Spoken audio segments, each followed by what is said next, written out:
During the pandemic, low interest rates fueled a spike in home buying and refinancing, and mortgage businesses took off as a result.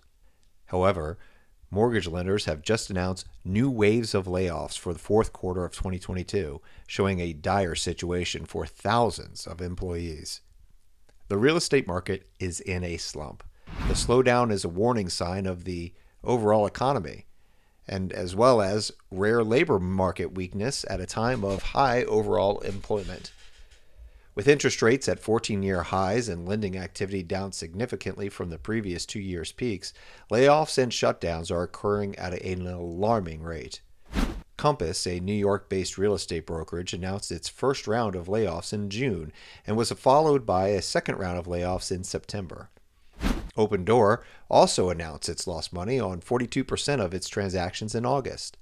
Redfin also laid off about 8% of its staff in June. Really, a small mortgage fintech, has gone out of business completely. Sprout, a mortgage company, also went bankrupt. First Guarantee Mortgage Corp also declared bankruptcy.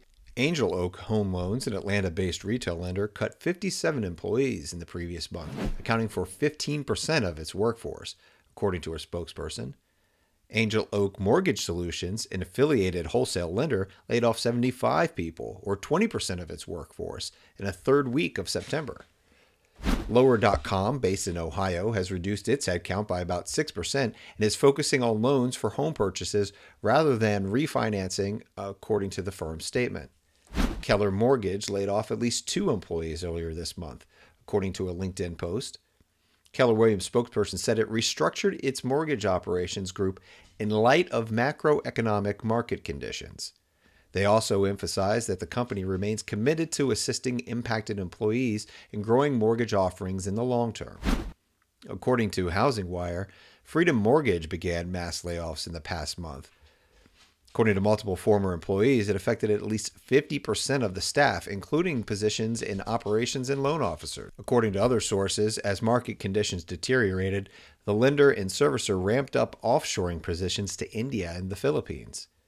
When compared to 2021, Freedom Mortgage's loan origination volume fell at the second fastest rate among the top mortgage lenders this year.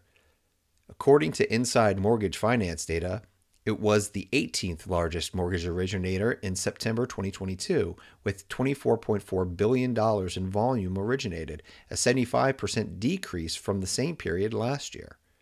Its servicing business, on the other hand, was the 9th largest in the country, with $464 billion in revenue, a 19% increase over the same period last year.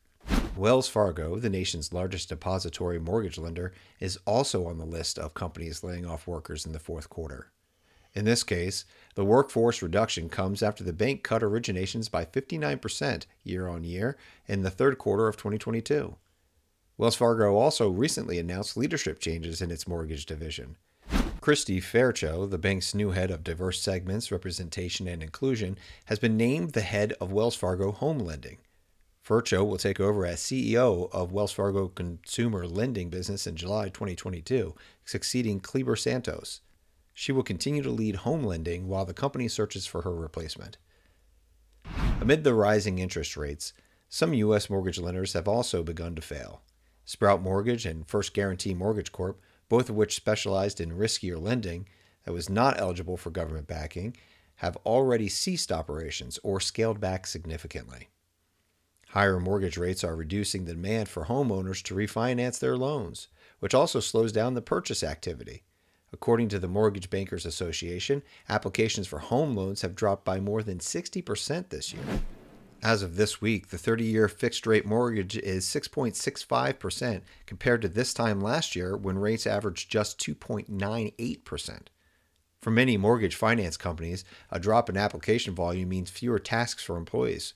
While revenue is declining, costs are rising as interest rates rise, increasing funding costs for many businesses, including those that repackage home loans into bonds and sell them to other investors. As the housing market adjusts to rapidly tightening monetary policy, mortgage rates again surpassed 7%, Freddie Mac's chief economist Sam Cater said in a statement. They also mentioned that the housing market is the most interest rate sensitive sector of the economy, and the impact of interest rates on home buyers is changing. Home sales have declined significantly and are not expected to improve as the year comes to a close. With interest rates rising and the mortgage origination market contracting, the loan officer workforce has already been reduced to pre-pandemic levels. According to mortgage data analytics from Ingenious, the total loan officer headcount nationwide in 2021 will be 353,119, up from 263,494 lows in 2019. According to Ingenious data, there were 276,837 licensed loan officers in the country as of July 15th of this year.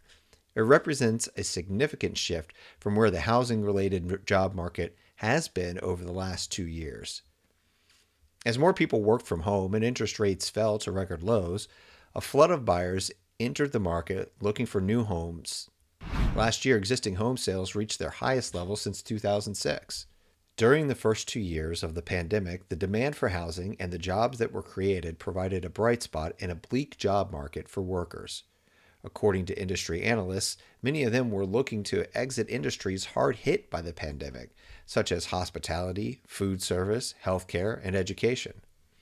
Don't expect the mortgage professional labor market to improve anytime soon. As home sales slow due to the rising interest rates, thousands of workers who found work in the pandemic's booming housing market are going to continue its widespread layoffs, with even deeper cuts on the way. While the overall job market remains strong with the economy adding 315,000 new jobs in August, industry analysts warn that trends in the housing sector may have a broader ripple effect. As we all know, the workforce is the most costly sector of any company.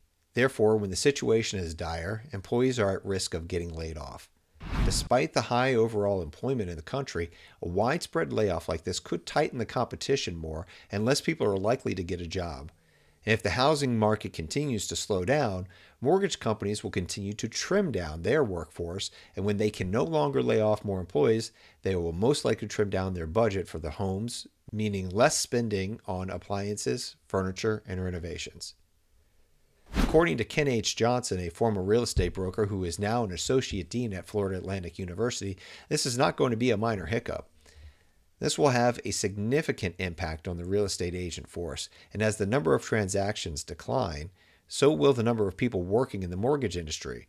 Working with third-party information providers such as Zillow and Redfins of the world, with sales steadily declining, he predicts that the number of realtors, which is currently around 1.6 million, could drop by as much as 25% over the next 3 to 4 years, similar to what happened after the housing crash of 2007 and 2008.